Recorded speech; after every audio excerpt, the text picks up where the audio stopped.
Sebab orang tak semayat ialah orang yang paling jahat sekali atas muka alam. Allah Ta'ala sebut dalam Quran dalam surah Az-Zumar hujung ayat 22. Tengok. Orang ni diisytiharkan perai oleh Allah.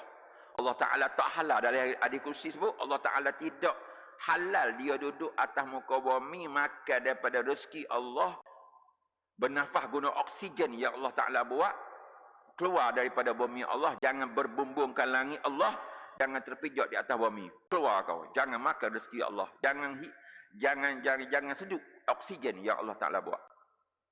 Allah Ta'ala isytihar perai kepada orang tak semayat. Dan mengikut ulama, tapi bagi anak yang tak semayat, maka dia terputus daripada menerima harta pusaka. Sebab apa? Sebab sudah berlainan akidah. Akidah yang tak sama. Maka tidak boleh harta pusaka jatuh kepada anak yang tak semayat. Dalam bahagian bab semayat sekarang tidak ada kompromi, tidak ada tolak ansur.